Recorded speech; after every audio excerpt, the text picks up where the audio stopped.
Very good morning to all of you. हम 10th class के लिए कोऑर्डिनेट ज्योमेट्री का टॉपिक हमने शुरू कर रखा था। ठीक है, उसी के रिगार्डिंग कुछ अच्छे क्वेश्चंस जो कि मैंने कुछ बच्चों को असाइनमेंट में भी दिया था, उन्हीं के रिगार्डिंग में अच्छे क्वेश्चंस जो असाइनमेंट में दे रखे थे वो डिस्कस करूंगा अभी। जैसे पहला क्वेश्चन डिस्कस करने से पहले, मतलब क्वेश्चन में लिख दूंगा, उसको डिस्कस करने से पहले मैं आपको एक कोसाइन फॉर्मूला बताता हूं। कोसाइन फॉर्मूला, इसको ध्यान से समझना तो आपको एक क्वेश्चन समझ आएगा। In any triangle A B सी,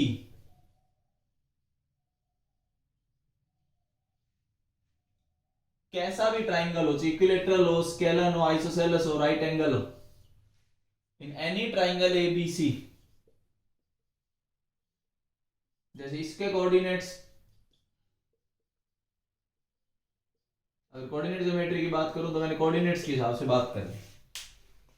और आप डिस्टेंस फॉर्मूला लगाते हैं, देखो ये ए के सामने की साइड को ए लेते हो, बी के सामने की साइड को बी लेते हो और सी के सामने की साइड को सी लेते हो। तीन फॉर्मूले में लिख रहा हूं जिसको कोसाइन फॉर्मूला का नाम दिया गया। पहला, किसी भी एंगल का अगर आप कोस लेते हो, तो जैसे मैंने ए का कोस लिया, तो ए को कंटेन करने वाली दो साइड बी और सी आपको नजर आ रही है, तो B square plus c square minus ए स्क्वायर सामने वाली साइड। इस कोस ए को कंटेन करने वाली दो साइड बी और सी, तो B square plus c square minus उसके सामने वाली साइड का square A square divided by नीचे क्या आएगा 2bc। एंड कोस बी अगर आप फाइंड करें तो बी को कंटेन करने वाली दो side a square plus c square minus b square divided by 2ac। इसको कंटेन करने वाली दो साइड ए और सी, उन दोनों के स्क्वायर का सम माइनस सामने वाली साइड का स्क्वायर डिवाइडेड बाई 2 इंटू जो दो साइड्स थी उनका प्रोडक्ट। ऐसे ही अगर आप cos c करना चाहो तो A square plus B square minus C square divided by 2ab। ये किसी भी ट्राइंगल में आप कोसाइन फॉर्मूला लगा सकते हैं, इसको कोसाइन फॉर्मूला बोलते हैं। किसी भी ट्राइंगल में कोस फाइंड करने के लिए ये फॉर्मूला अप्लाई किया जाता है। अगर आपको तीनों डिस्टेंसेस नोन है तो आप कोई भी एंगल आप फाइंड कर सकते हैं। इस तरीके से इसको कोसाइन फॉर्मूला बोला गया। अगर मैं इसका यूज करके मैं क्वेश्चन डिस्कस करता हूं, अब कोऑर्डिनेट ज्योमेट्री में कैसा यूज है इसका वो देखिए कि कोऑर्डिनेट ज्योमेट्री में कैसे यूज होगा।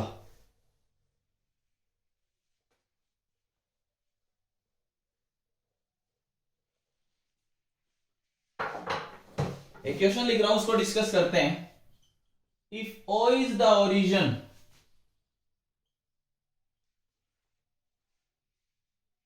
And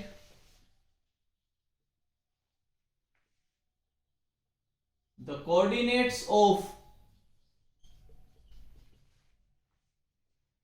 A and B are x1 y1 and x2 y2 respectively,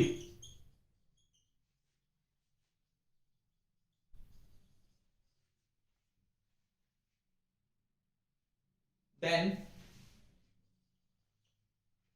find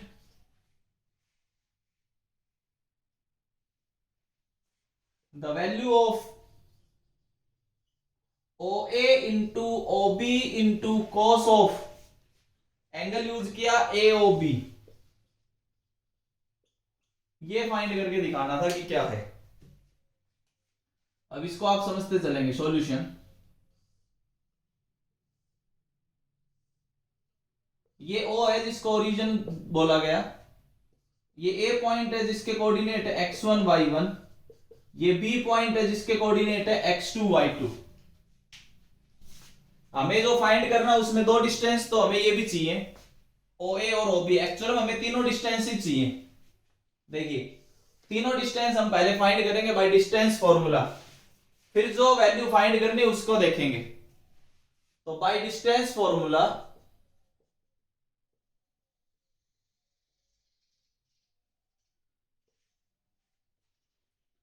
अगर मैं OA का स्क्वायर फाइंड करूं तो अंडर रूट हट जाएगा इधर, तो we get x1 minus zero का square plus y1 minus zero का square, that is x1 square plus y1 का स्क्वायर।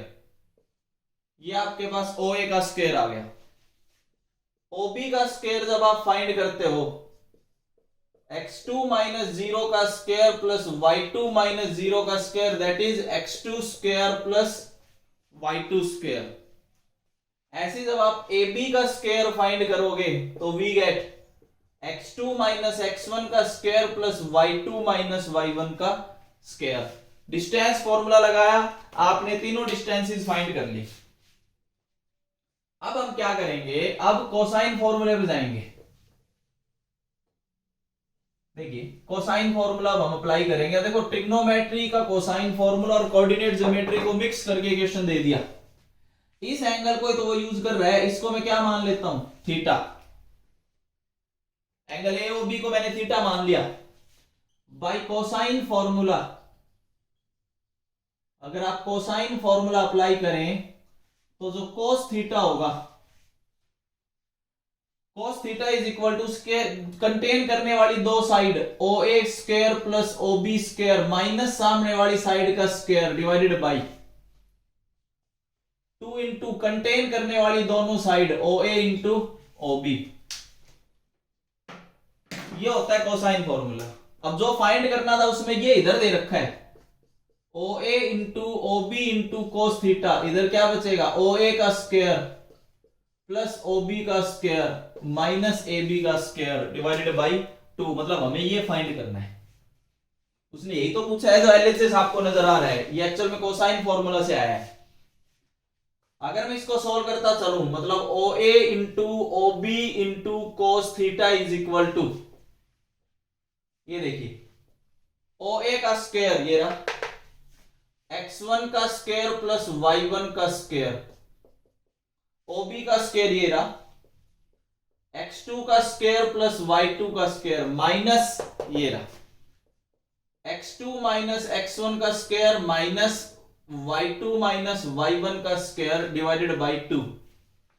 जब आप न्यूमरेटर को सॉल्व करोगे तो we get 2x1 x2 plus 2y1 y2 divided by 2। Solve कर लेना आप, तो ये 2 कट जाएगा तो आपका आंसर ये आएगा x1 x2 plus y1 y2। जो उसने पूछा है उसकी value x1 x2 plus y1 y2 cosine formula और कोऑर्डिनेट ज्योमेट्री को मिला के क्वेश्चन बनाया गया है, जिसमें कोसाइन फॉर्मूला का यूज होगा। जो बच्चे लाइव क्लास में जुड़े हुए हैं, मैं उनसे पूछना चाहूंगा जो क्वेश्चन मैंने अभी डिस्कस किया, जिस चीज को अच्छे से समझ आया, प्लीज रेज योर हैंड। बहुत अच्छे।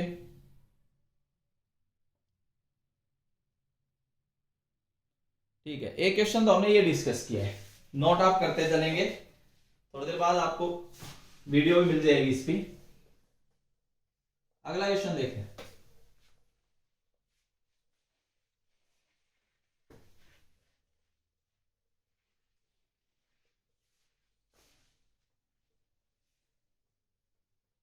एक क्वेश्चन हम डिस्कस करते हैं, how to find circumcentre, कि हम सर्कम सेंटर कैसे फाइंड कर सकते हैं। तो सर्कम सेंटर फाइंड करने का एक क्वेश्चन लिखता हूं मैं, उसी में हम डिस्कस करेंगे। If the vertices of triangle ABC are, पहला वर्टेक्स है -4 -1, दूसरा वर्टेक्स है 1, 2 एंड थर्ड वर्टेक्स है 4, -3, then find the coordinates of circumcentre या फाइंड इट्स सर्कम सेंटर। हमें उस ट्राइंगल का सर्कम सेंटर बताना है। इसमें सर्कम सेंटर, ऑर्थो सेंटर मैंने पिछली क्लास में डिस्कस कर दिया था, हम सर्कम सेंटर की बात करते हैं। सर्कम सेंटर और समझिए, आपके पास एक ट्राइंगल है, इस ट्राइंगल के तीनों वर्टेक्स गिवन है।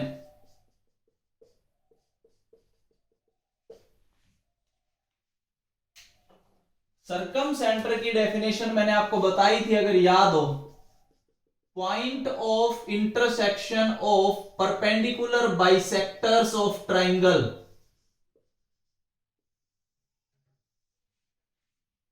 Point of intersection of perpendicular bisectors of triangle. Perpendicular bisectors के पॉइंट ऑफ इंटरसेक्शन को सर्कम सेंटर बोला जाता है।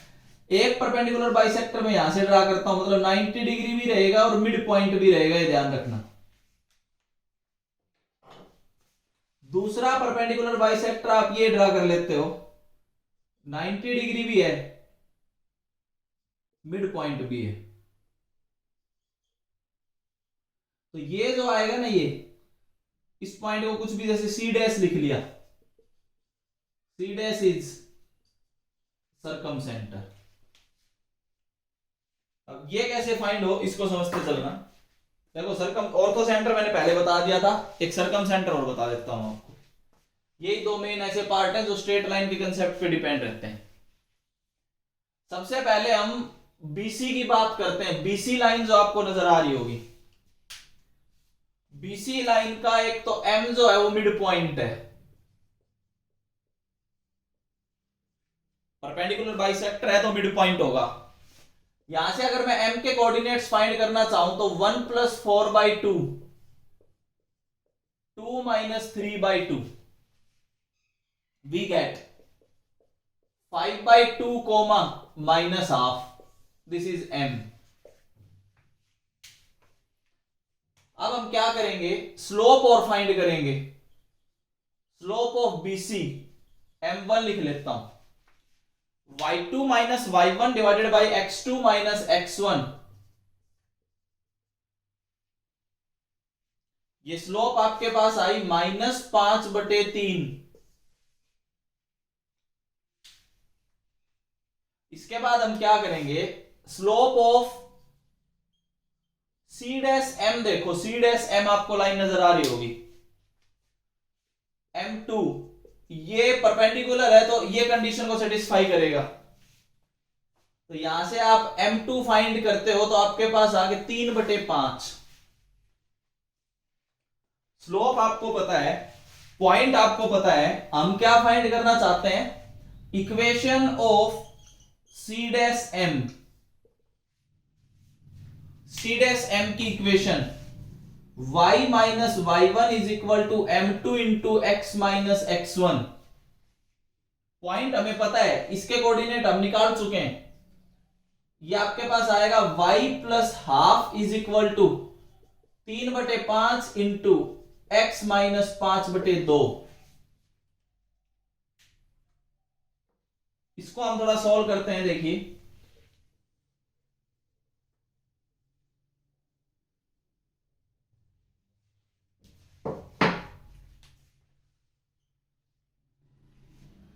सी डैश एम की इक्वेशन आप फाइंड करके यहां लिख लेंगे, वी गेट 2y + 1/2 = 3/5 × 2x - 5/2। 2 से 2 तो कैंसिल, ये 5 इधर मल्टीप्लाई हुआ, 10y + 5 = 6x - 15। आपके पास इक्वेशन आई 6x - 10y = 20। 2 से अगर मैं इसको काट दूं तो 3x - 5y = 10। Equation number 1। ये आपके पास इक्वेशन आ गई किसकी, सी डैश एम की। आपने पहले परपेंडिकुलर बाइसेक्टर की इक्वेशन फाइंड कर ली। इसके बाद हम दूसरे परपेंडिकुलर बाइसेक्टर की इक्वेशन फाइंड करेंगे। वो देखिए सेम ऐसे ही, मैं एक बार फिर समझाता हूं कि ये कैसे करना है। एक और जो परपेंडिकुलर बाइसेक्टर है उसकी इक्वेशन हम फाइंड करें। देखिए सेकंड परपेंडिकुलर बाइसेक्टर की अगर आप इक्वेशन फाइंड करना चाहें तो उसके लिए हम अब क्या लेके चलेंगे, ए बी। ए बी का जो परपेंडिकुलर बाइसेक्टर है, एन जो है वो mid point of A B है।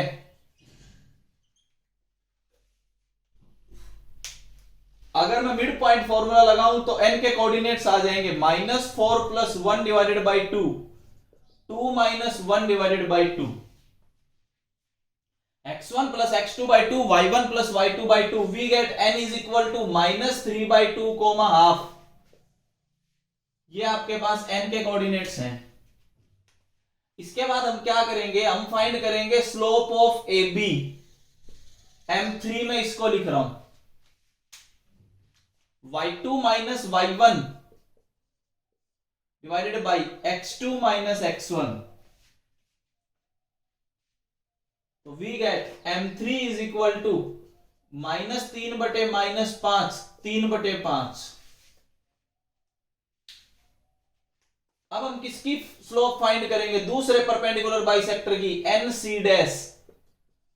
m4 लिख देता हूं, -1/m3 क्योंकि परपेंडिकुलर है।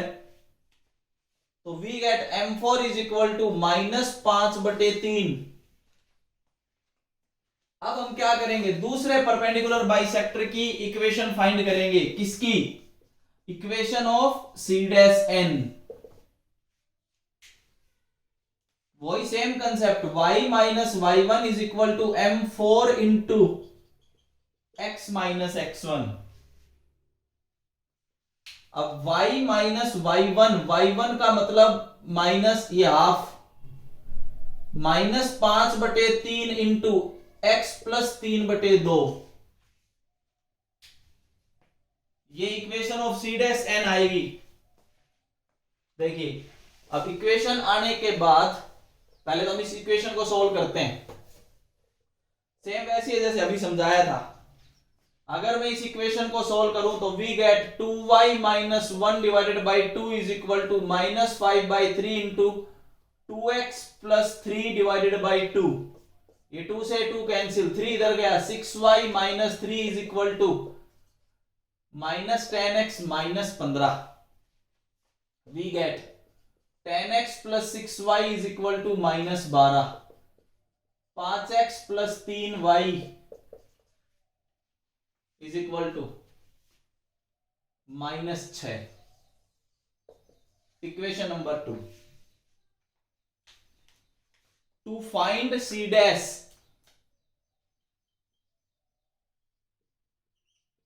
हमें क्या फाइंड करना है, C dash circumcentre. Solve equation first and second.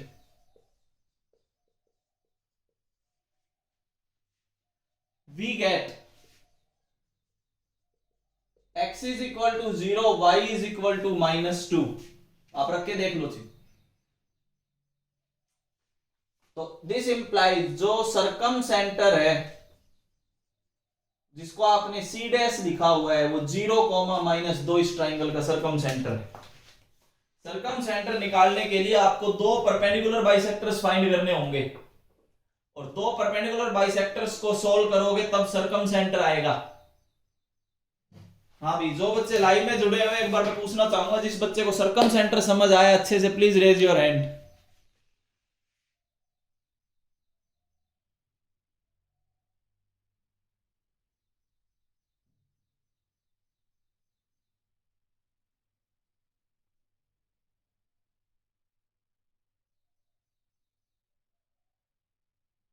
Okay, एक ही क्वेश्चन सर्कमसेंटर का था, दो क्वेश्चन मैंने अभी डिस्कस किए, एक अगला कंसेप्ट और सुनिए अब।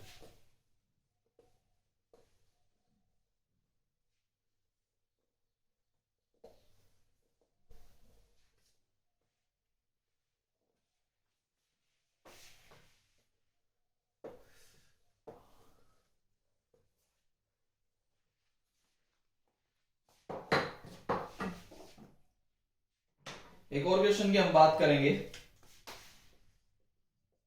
इस लेक्चर का तीसरा क्वेश्चन में डिस्कस कर रहा हूं। One diagonal of a square is the portion of the line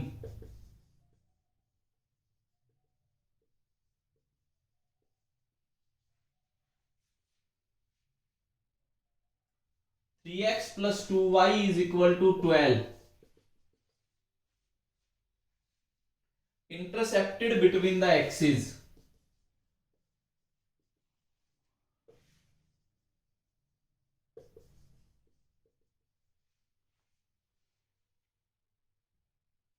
the coordinates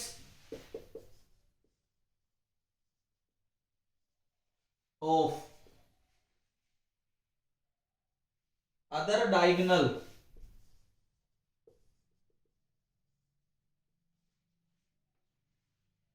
not lying in first quadrant are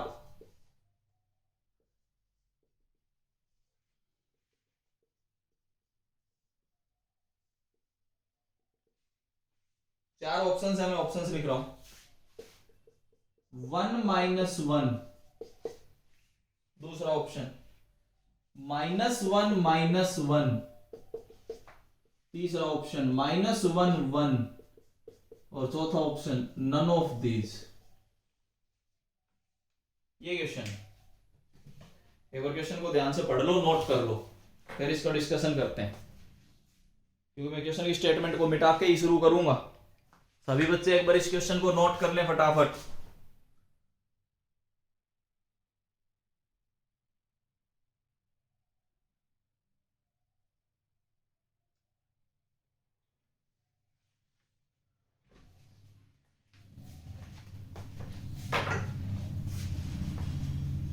देखिए, इसके डिस्कशन को शुरू करते हैं।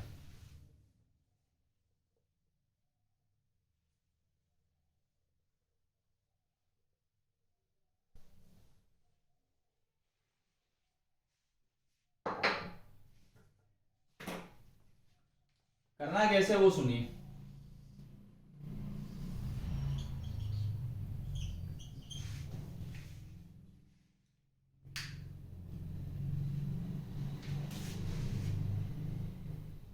एक डायगोनल तो इधर गिवन था,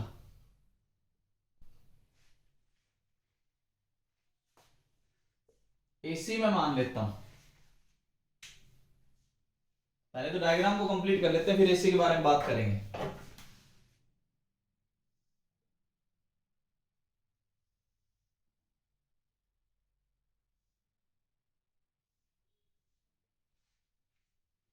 कुछ इस तरीके का आपको स्क्वायर नजर आएगा। Let us assume that this is a square ABCD, जिसमें से सबसे पहले हम AC की बात करते हैं। AC की लाइन, जो AC डायगोनल है, इसकी इक्वेशन गिवन है 3x + 2y = 12,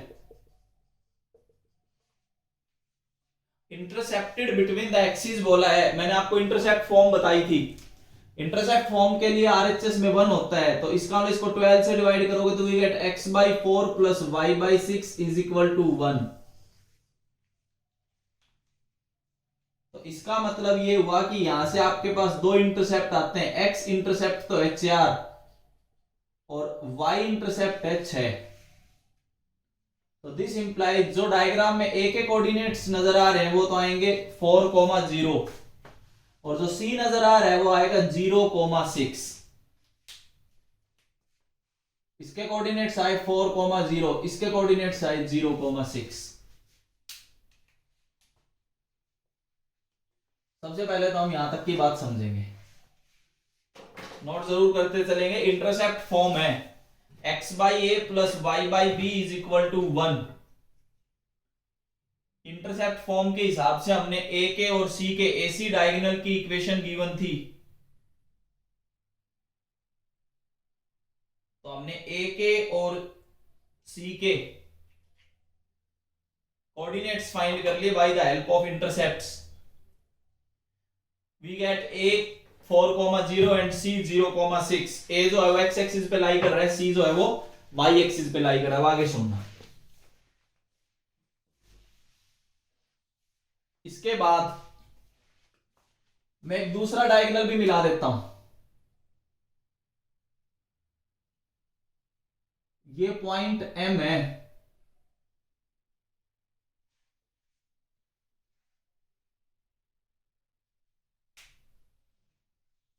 और स्क्वायर के डायगोनल एक दूसरे को 90 पे बाइसेक्ट करते हैं, तो ये एंगल 90 होगा। करना कैसे अब वो सुनिए आगे।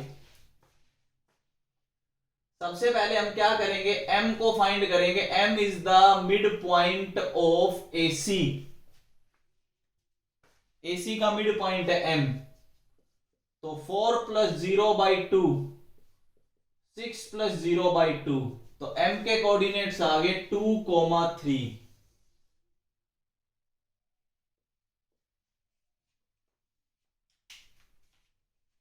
Now slope of AC m1 लिख लेता हूं, y2 minus y1 divided by x2 minus x1 -3/2। इसके बाद हम क्या करेंगे, एज BD जो डायगोनल है वो परपेंडिकुलर होता है AC के, क्योंकि स्क्वायर है।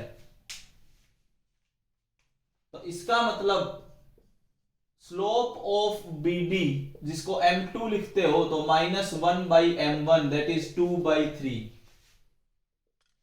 ये आपके पास m2 की वैल्यू आ गई 2/3। अब हम क्या करेंगे, आपको BD की इक्वेशन फाइंड करनी है।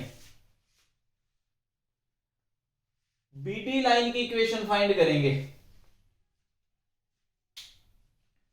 अगर आप BD लाइन की इक्वेशन फाइंड करते हैं तो BD के लिए देखो, एक तो पॉइंट है हमारे पास कौन सा, M पॉइंट है 2,3, वो BD लाइन पे लाई करता है, और इसकी स्लोप है, स्लोप कितनी है 2/3।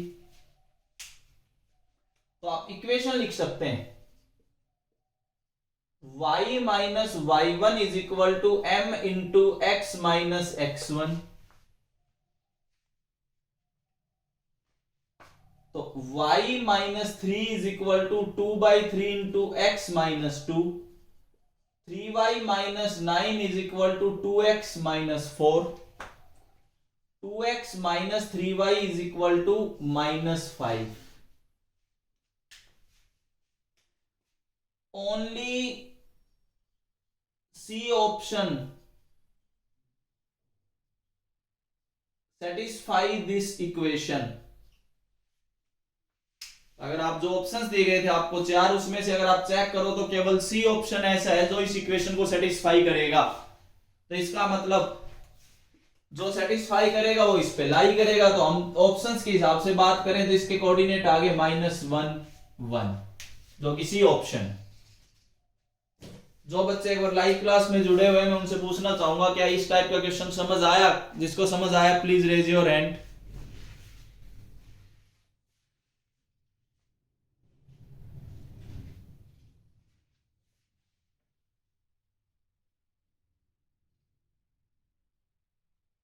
वेरी गुड, नोट जरूर करते चलेंगे भाई।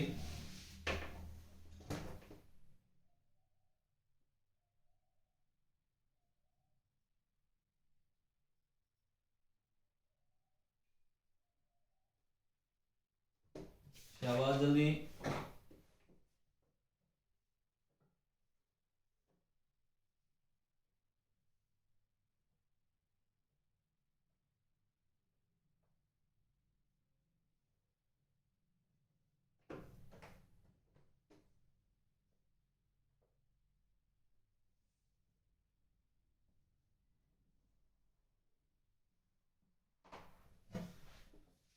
देखिए नोट हो गया होगा। एक और क्वेश्चन डिस्कस करते हैं।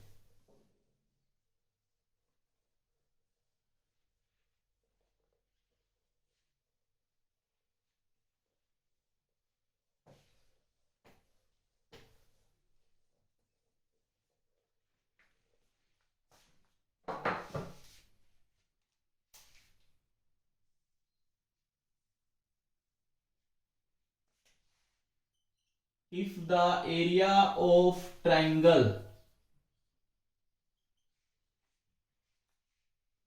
given below is 20,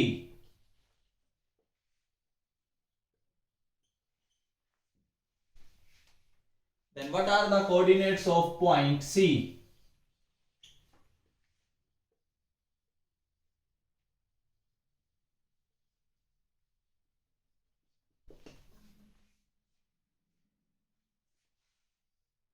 ये y एक्सिस, ये x एक्सिस, ये a पॉइंट, यहां पे b पॉइंट गिवन है जिसके कोऑर्डिनेट्स गिवन है a, b और यहां पे c गिवन है, और 4 ऑप्शंस दिए गए हैं वो भी मैं लिख देता हूं। 0,40 by a, second option a square plus b square, 0, third option 20 by b, 0, और फोर्थ ऑप्शन 40 बाई b, 0। फटाफट नोट कीजिए। ये जो भी ट्राइंगल आपको नजर आ रहा है, इस ट्राइंगल के 4, ये एरिया 20 गिवन है, एक कोऑर्डिनेट गिवन है, ये बताना है कि जो C है उसके कोऑर्डिनेट्स क्या होंगे, जिसमें A आपको साफ साफ नजर आ रहा है, A इज ओरिजिन।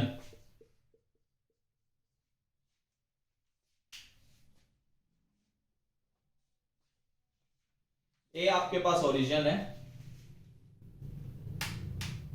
ये समझिए, ये क्वेश्चन मैं आपको एज ए होमवर्क दे रहा हूं। जो भी बच्चे लाइव क्लास में हैं वो मेरे को व्हाट्सएप पे इसका सॉल्यूशन शेयर करेंगे, ठीक है। जो बाद रिकॉर्डेड वीडियोस अगर देखते हैं तो वो कमेंट बॉक्स में इसका सॉल्यूशन मेरे को शेयर करेंगे, ठीक है। इससे आगे हम नेक्स्ट वीडियो में डिस्कस करेंगे। Thank you.